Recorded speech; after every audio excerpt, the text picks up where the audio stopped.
नमस्कार, स्वागत आहे सर्वांचं पुन्हा एकदा आपल्या नवीन ब्लॉगमध्ये. आज आपण आलेलो आहोत देवगडमधील अतिशय सुंदर असा किल्ला ज्याच्यावरून देवगडला नाव पडलेलं आहे. तर देवगडच्या किल्ल्यामध्ये आज आपण आलेलो आहोत आणि बघू शकतो आपण किल्ल्याच्या आतमध्ये प्रवेश करतो. किल्ल्याचं सुंदर असं प्रवेशद्वार आपण बघू शकतो आणि त्या किल्ल्यामधून डायरेक्ट शत्रू येऊ नयेत म्हणून किल्ल्याचं जे प्रवेशद्वार आहे ते एक प्रकारे नागमोडी वळणाचं बनवलं जातं, जेणेकरून शत्रूचा हल्ला झाला तर त्याचा सामना करायला आपल्याला बरं पडेल. नंतर आपण बघू शकतो किल्ल्याच्या समोरच किल्ल्याच्या डाव्या बाजूला सुंदर असं मंदिर आपल्याला बघायला मिळते. बघा, किल्ल्यामध्ये जेव्हा आपण प्रवेश करतो डाव्या बाजूला किल्ल्याच्या प्रत्येक भिंतीवरती दगडावरती श्रीराम श्रीराम असं लिहिलेलं आहे, ते तुम्हाला मी दाखवतो. त्यानंतर आता आपण बघा किल्ल्याच्या डाव्या बाजूला अगदी किल्ल्याच्या आतमध्ये प्रवेश केल्यावरच आपल्याला इथे सुंदर असं श्रीरामाचं नाव लिहिलं दिसतं आणि त्यासोबतच त्यांचे जे परमभक्त आहेत श्री हनुमंतराया त्यांचं आपल्याला मंदिर इथे बघायला मिळतं. प्रत्येक मावळा असेल, त्यानंतर प्रत्येक तरुण असेल, त्या प्रत्येक तरुणाचं आदरस्थान किंवा भक्ती स्थान जे आहे, ज्याच्या आराधनेने भक्ती आणि त्याचबरोबर शक्ती दोन्ही प्राप्त होतात, असं हनुमंतरायाचं मंदिर, सुंदर असं मंदिर एका झाडाच्या सावलीमध्ये किल्ल्यावरती बांधलेलं दिसून येतं. प्रत्येक किल्ल्यावर आपल्याला हनुमंतरायाचं मंदिर बघायला मिळतं साधारणपणे, कारण शिवरायांचे जे मावळे होते ते शक्तीचे साधक होते, शक्तीची उपासना केली आणि शिवरायांची भक्ती केली, त्यामुळे त्यांना आपण बघू शकतो की प्रत्येक किल्ल्यावर हनुमंतरायाचं एकतरी मंदिर आपल्याला साधारणपणे बघायला मिळतं. त्यानंतर आपण बघा किल्ल्यावरती उजव्या बाजूने इथून जाण्यासाठी रस्ता आहे, तो लाईट हाऊसच्या दिशेने जातो. लाईट हाऊस पुढे आहे, तिथे आपल्याला जायला मिळतं. त्याचबरोबर किल्ल्यावरती काही प्राचीन अशा प्रकारची देवाची स्थानंसुद्धा आपल्याला बघायला मिळतात. इथे आपण बघू शकतो एक चाळ्याचं स्थान आहे. चाळा हा देवीचा एक संरक्षक अशी एक शक्ती असते आणि तिचा वापर वेगळ्या वेगळ्या कामासाठी केला जातो. आता कोकणामध्ये गावराटीची प्रथा आहे, त्याच्यानुसार तिथे उजव्या बाजूला आपण बघू शकतो देवी जी आहे दिर्बादेवी, तिचे चाळा जो आहे त्या चाळ्याचं देवस्थान इथे आपल्याला बघायला मिळतं.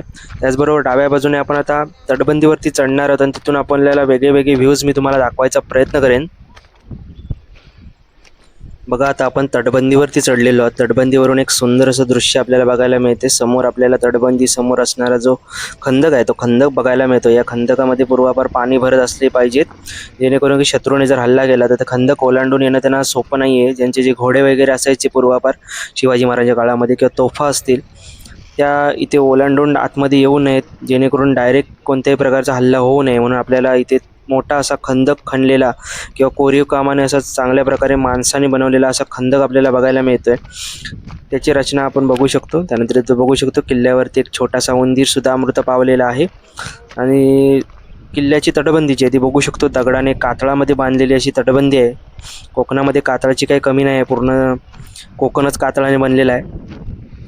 त्यामुळे बघू शकतो आपण अत्यंत भक्कम अशी तटबंदी आपल्याला बघायला मिळते. एवढी वर्ष उलटून गेली.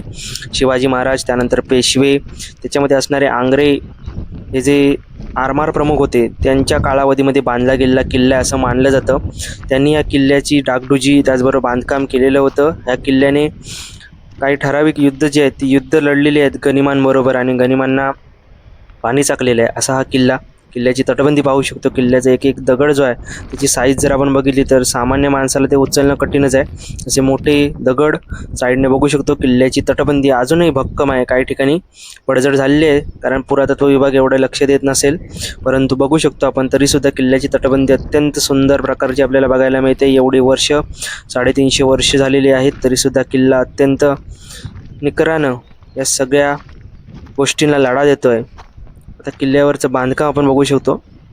किल्ल्यावरती जागोजागी तटबंदी आहेत. किल्ल्यावरून मारा करण्यासाठी शत्रूवरती जागोजागी आपल्याला कोणाडे दिसत आहेत, ते पण आपण बघितलेले आहेत इथे. त्यानंतर बघा किल्ल्याच्या तटबंदीवरून चालताना किल्ल्यावरती जास्त मोठी बांधकामं नाही आहेत. किल्ल्यावरती बघू शकतो एक छोटंसं असं हे बांधकाम आहे, कारण किल्ला हा पेशवेकालीन आरमार जे प्रमुख होते आंग्रे त्यांनी बांधलेला होता आणि त्यानंतर हा जो किल्ला आहे तो किल्ला इंग्रजांच्या ताब्यामध्ये गेलेला आहे आणि इंग्रजांनी याचा वापर जो आहे तो तुरुंग म्हणून केलेला होता. त्यामुळे जास्त मोठं बांधकाम आपल्याला बघायला मिळत नाही आहे, पण तरीसुद्धा किल्ल्यावरती आपल्याला छोटेखानी असे एक रूम, एक जुनी आठवण म्हणून आपल्याला बघायला मिळतं.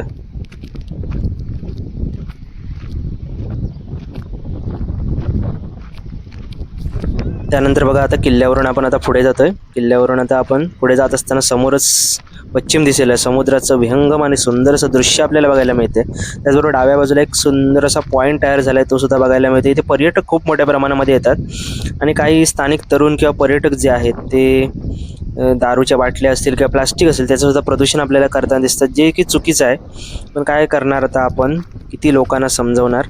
आपणच आता ते साफ करणं गरजेचं आहे स्थानिक लोकांनी. परंतु अशा गोष्टी किल्ल्यावरती किंवा किल्ल्याच्या आजूबाजूला घडणं, हे किल्ल्याचा जो प्रेरणादायी इतिहास आहे, ज्या मावळ्यांनी या किल्ल्यासाठी रक्त सांडलं आहे त्यांच्या ह्या रक्ताचा अपमान आपण करतो असं आपल्याला वाटलं पाहिजे. आणि आपण कुठंतरी सुधारणा केली पाहिजे असं मला वाटतं.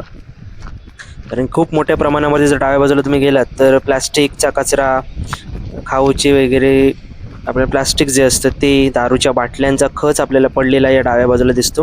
किल्ल्यावर सुदैवानं कोणत्याही प्रकारच्या अशा गोष्टी अजून तरी दिसलेल्या नाही आहेत.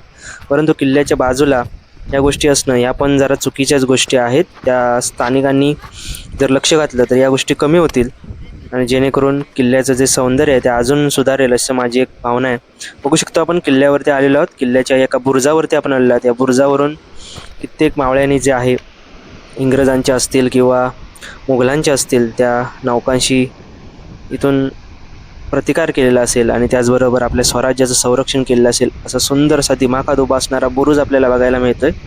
बघू शकतो आपण तटबंदी ढासळलेली आहे थोडीफार, पण काळाच्या ओघामध्ये ते क्रमप्राप्त आहे. कारण आपल्या शासनाचं एवढं लक्ष या किल्ल्यांच्या डागडुजीवरती नाही आहे आणि त्यामुळं असे खूप सारे किल्ले आपल्याला नष्ट झालेले बघायला मिळतात. बघू शकतो आपण पर्यटक आलेले आहेत. पर्यटक, सुंदर असा समुद्र आणि आताच मावळ तिकडे झुकणारा जो सूर्य आहे त्याचा आनंद लुटताना आपल्याला बघायला मिळतात. त्याचबरोबर सुंदर अशा प्रकारचा किल्ला आपल्या बाजूला बघू शकतो आपण. किल्ल्यावरती जर तुम्ही लक्ष दिलात तर किल्ल्याच्या पूर्ण जे बांधकाम आहे त्याच्या उजव्या बाजूला तिकडे लाईट हाऊस बघायला मिळते. किल्ल्याची इकडची जी डागडुजी आहे ती योग्य प्रकारे करण्याची आवश्यकता आहे. नंतर किल्ल्यावरती एक छोटेसं इमारतीसारखं एक गोष्ट होती, तिथे आपण आता भेट देते. बघू शकतो जुन्या चिऱ्याचं बांधकाम आपल्याला बघायला मिळते. पडझड झालेली आहे मोठ्या प्रमाणामध्ये. नेमकं काय आहे ते कळत नाही आहे. जुन्या काळातील जे पुरातत्व विभागाचे जे लोक आहेत त्यांना हे जास्त कळेल, ऐतिहासिक अभ्यास करणारे. परंतु आपल्याला इमारतीमध्ये काय होतं ते कळत नाही, कारण कोणत्याही प्रकारचे अवशेष आपल्याला ते बघायला मिळत नाहीत. फक्त दगडी बांधकाम आहे, काही कोनाड आहे, त्याच्या आतमध्ये आपण आता प्रवेश करतोय. पण कोणत्याही प्रकारची वास्तू किंवा कोणत्याही प्रकारचं याच्याविषयी माहिती मिळणं जरा अशक्य झालेलं आहे. तरी पण जर कोणाला माहीत असेल नक्की कमेंटमध्ये सांगा की नेमकं हे काय आहे.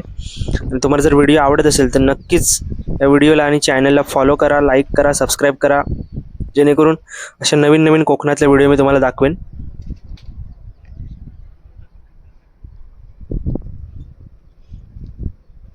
बघू शकतो किल्ल्यावरचं हे बांधकाम अत्यंत जुनं प्राचीन असं बांधकाम बघायला मिळते. साधारण 200-300 वर्ष जुनं असं बांधकाम बघायला मिळते.